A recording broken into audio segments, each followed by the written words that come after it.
Melrose left Heriot'S Blues with a case of the blues after a magnificent last-minute victory in a game that ebbed and flowed for the full 80 minutes.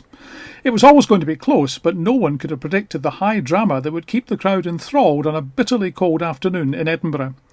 Heriot scored first through a try from their captain Callum Bell, but Melrose evened things up in 8 minutes with a superb try converted by David Colvine, whose kicking skills put the Greenyard side ahead with a penalty soon after.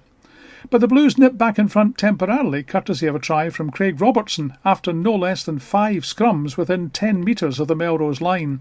But, undaunted, just before the break, Angus Runciman ran in to put the visitors ahead again, making it 17-14 to Melrose at half-time.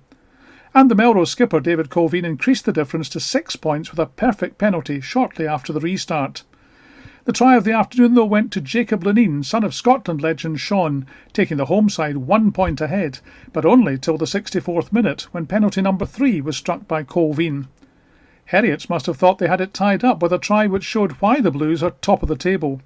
But the last act of this drama, not so much Game of Thrones as Game of Throws, went to Melrose in the final phase with a try that levelled the scores. So the pressure was on Captain Colvine, who had to convert the try, which he did. So a wonderful win for Melrose in the closest of contests. Final score at Goldenacre, Heriot's Blues 28, Melrose 30. Quite a thriller. Certainly it's a close game, tight game, and all credit to Heriot's. They stuck in it to the very end, but thankfully managed to pull through. You're the only team, I think, to have beaten them twice this season, the opening game at the Greenyards and now here at Goldenacre.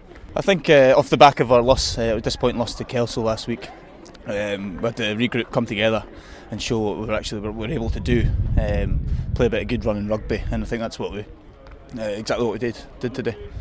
You did, and I mean it wasn't easy because Heriot's were in fine form. They strung together a lot of good passes and made it difficult for you. No, absolutely. Credit to Heriot's, like I say, they did well to get the ball moved about the park. We were a bit ill-disciplined, probably let them into the game a lot more.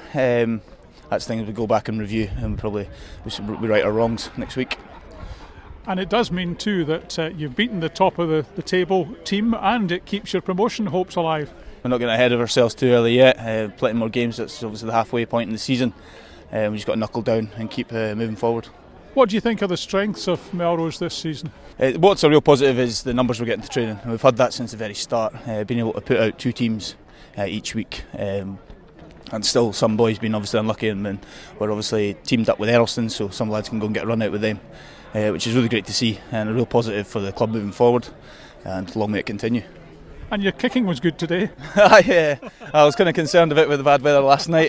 The weather was going to be very similar, but thankfully the wind stayed down and managed to send them through.